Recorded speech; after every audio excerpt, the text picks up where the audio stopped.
जनप्रतिनिधियों को देखना चाहिए कि वास्तव में जो वादे वो करते हैं उन वादों को वो पूरा करें। लेकिन कहीं ना कहीं उनके अंदर में ये लालच भी है कि अगर हमको 8,000 रुपये मिल सकता है।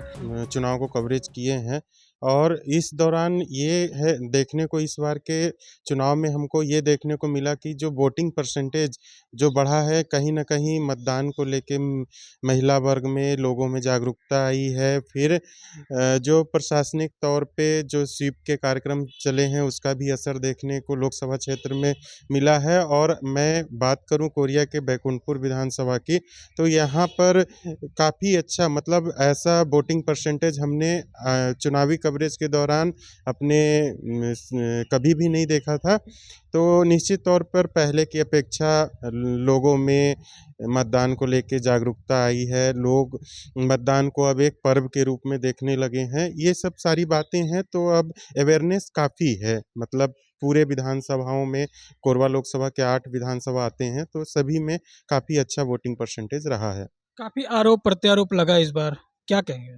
देखिए, चुनावी माहौल था, आरोप प्रत्यारोप के बिना अधूरा सा ही कहा जा सकता है। और दोनों पार्टियां एक दूसरे के विरुद्ध जमकर आरोप प्रत्यारोप लगाए हैं। दोनों ही आरोप प्रत्यारोप लगा के जनता को रिझाने की कोशिश किए हैं कि वोट हमारे पक्ष में आए। तो आरोप प्रत्यारोप तो चुनाव में अमूमन लगता ही है।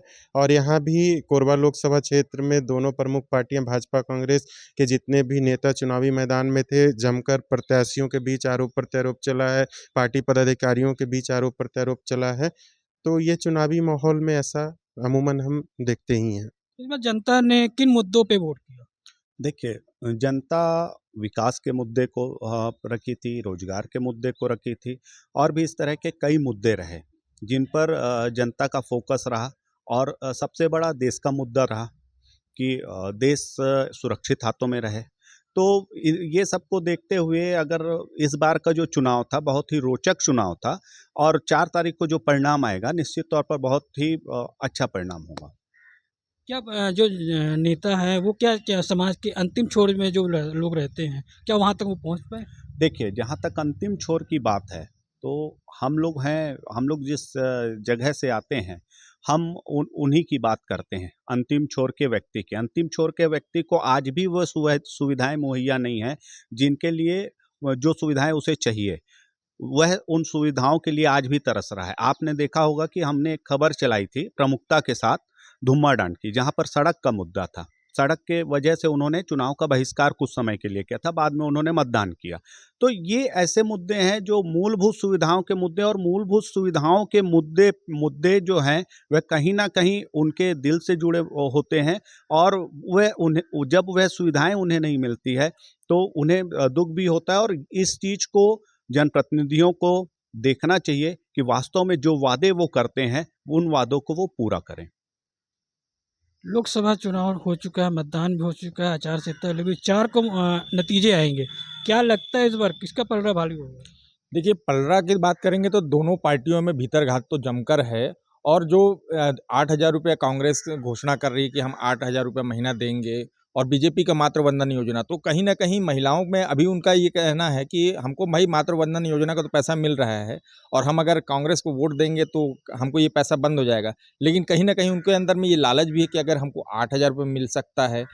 ऐसे में क्या है कि हम बिल्कुल ये कहना मुश्किल हो जाएगा कि वो उनका मत किधर जाएगा। लेकिन आपको ये मैं बता देता हूँ कि जो ग्रामीण होते हैं वो क्या, हम लोग भले सोचते हैं कि ये इनके तरफ चले जाएंगे, वो उनके तरफ, वो एक दिन पहले जो होता है उनकी एक जो स्थानीय ग्रामीण होते हैं वो आपस में मीटिंग करके तब वो वोट डालने के लिए किसको जिताना है या किसको हराना है, ये फैसला वो एक दिन पहले करते हैं।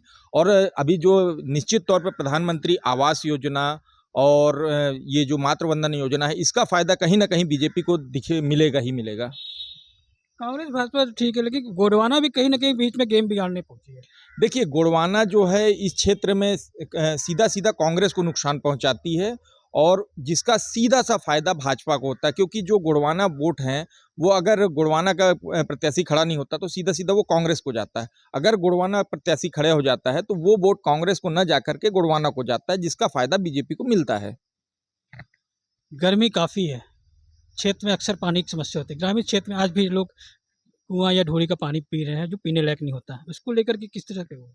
देखिए, ये जो लोकसभा का चुनाव होता है, ये स्थानीय मुद्दों पे तो होता नहीं है, लेकिन फिर भी जो स्थानीय विधायक होते हैं या स्थानीय जनप्रतिनिधि होते हैं, इसमें उनका बहुत बड़ा वो रहता है और योगदान रहता है और जिस कारण से जो ग्रामीण होते हैं, वो इसको प्रमुखता से देखते हैं कि ये हमारे लिए ये पार्टी का आदमी या ये जो जनप्रतिनिधि हमारे लिए काम किया है कि नहीं किया है, उसका वो जो कह सकते हैं अपने मत के उसमें वो आभार या विरोध जो भी होता है, वो अपने मत पेपर में मतदान करके उसको वो करते हैं। क्या स्थानीय मुद्दा मायने नहीं रखता क्या? देखिए, लोकसभा चुनाव में स्थानीय मुद्दा तो मायने एक रखता भी और नहीं भी रखता। देखिए, जैसे विधानसभा जैसे कोरिया की बात करेंगे तो कोरिया में जो जिला विभाजन हुआ था, ये स्थानीय मुद्दा कहीं न कहीं कांग्रेस को बहुत ज़्यादा नुकसान पहुँचाएगा, लेकिन इसका फ़ायदा एमसीबी जिले को से कांग्रेस को मिल सकता है। तो स्थानीय मुद्दा भी बहुत मायने रखता है प्रत्याशी को लेकर।